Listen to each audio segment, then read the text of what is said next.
Assalamualaikum warahmatullahi wabarakatuh. Saya Lutfi Hasim Sajili, mahasiswa Institut Agama Islam Darussalam, Fakultas Tarbiyah, Prodi PAI semester 5 kelas D. Di sini saya akan mempresentasikan hasil penelitian konsep pendidikan psikologi agama sebagai disiplin ilmu. Adapun latar belakang masalahnya, yaitu psikologi merupakan sebuah disiplin ilmu dengan terapan yang pelajari mental dan perilaku secara ilmiah. Psikologi memiliki tujuan langsung untuk memahami individu dan kelompok dan memperhatikan prinsip pribadi dan memiliki kasus klarifikasi. Seorang yang ahli di bidang psikologi atau menjadi peneliti psikologi disebut psikolog dan dapat diklarifikasi menjadi ilmuwan sosial, perilaku, dan kognitif. Psikologi berusaha untuk memahami perubahan fungsi mental dan individu dan perilaku sosial. Selanjutnya yaitu rumusan masalah. Berdasarkan latar belakangnya, yang menjadi masalah pokok dalam pembahasan ini yaitu bagaimana konsep pendidik dalam psikologi agama sebagai disiplin ilmu. Yang kedua, bagaimana relevansi pendidik psikologi agama sebagai disiplin ilmu. Nah, setelah kita menentukan rumusan masalahnya, maka akan dapat menentukan tujuan penelitian. Tujuan penelitiannya yaitu untuk mengetahui bagaimana konsep pendidikan dalam psikologi agama sebagai disiplin ilmu, dan untuk mengetahui bagaimana relevansi konsep pendidikan dalam psikologi sebagai disiplin ilmu. Selanjutnya, kegunaan penelitian. Nah, kegunaan penelitian ini ada dua. Ada kegunaan secara teoritis.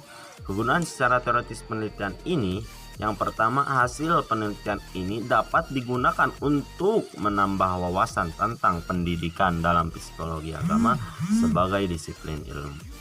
Yang kedua, penelitian ini dapat digunakan untuk lebih mengakrabkan umat Islam terhadap pemikiran para tokoh muslim.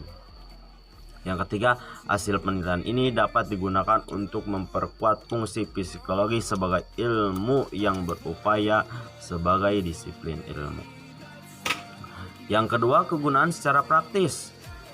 Nah, kegunaan secara praktis penelitian ini adalah hasil penelitian dapat digunakan sebagai pedoman bagi umat Islam dalam pendidikan, khususnya pendidikan psikologi agama, sehingga umat Islam dapat mendidik putra-putrinya dari psikologi menuju agama.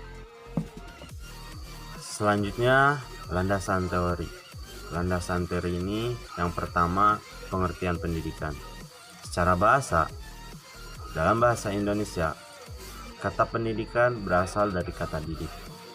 Kata didik berarti memelihara dan memberi latihan, ajaran, tuntunan, pimpinan mengenai akhlak dan kecerdasan pikiran.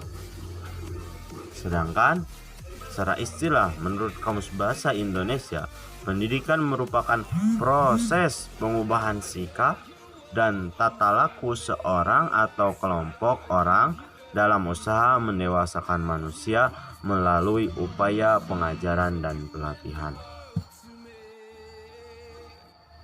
Yang kedua, pengertian psikologi. Menurut Jalaluddin, psikologi adalah ilmu yang mempelajari gejala jiwa manusia yang normal, dewasa, dan beradab. Sedangkan menurut Robert Hartowles, mendefinisikan psikologi secara umum sebagai ilmu tentang tingkah laku dan pengalaman manusia. Dapat kita simpulkan bahwa psikologi adalah ilmu tentang tingkah laku manusia termasuk perasaan, sikap, dan proses mental atau psikologi dalam sebuah ilmu yang meneliti dan pelajari sikap dan tingkah laku manusia sebagai gambaran dari gejala-gejala kejiwaan yang berada di belakangnya. Yang ketiga yaitu pengertian agama. Menurut Cicero, secara sederhana mendefinisikan agama adalah the pause worship of God, beribadah dengan tawakal kepada Tuhan. Menurut filosof abad ke-18, Friedrich Schleiermacher, bahwa agama adalah perasaan tergantung secara paripurna. Jadi agama berarti sebuah ikatan yang harus dipegang dan dipatuhi manusia yang berasal dari kekuatan gaib yang menguasai hidup manusia dan mempunyai pengaruh yang besar terhadap kehidupan manusia. Selanjutnya yaitu metode penelitian. Metode penelitian yang pertama ada jenis dan metode penelitian.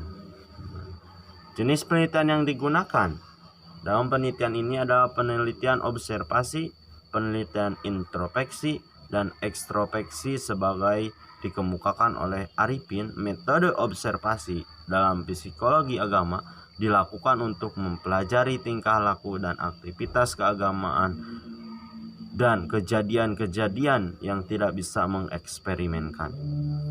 Metode introspeksi menurut Sarjo, introspeksi adalah suatu cara menyelidiki gejala atau peristiwa kejiwaan yang terjadi di dalam dirinya sendiri.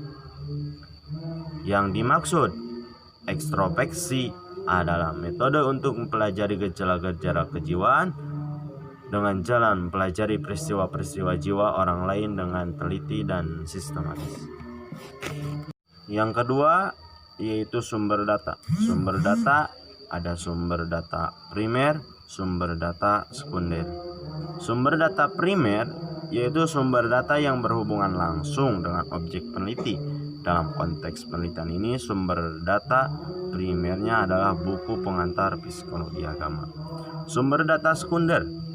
Sumber data sekunder adalah sumber data yang tidak berhubungan langsung tetapi berkaitan dengan objek penelitian ini.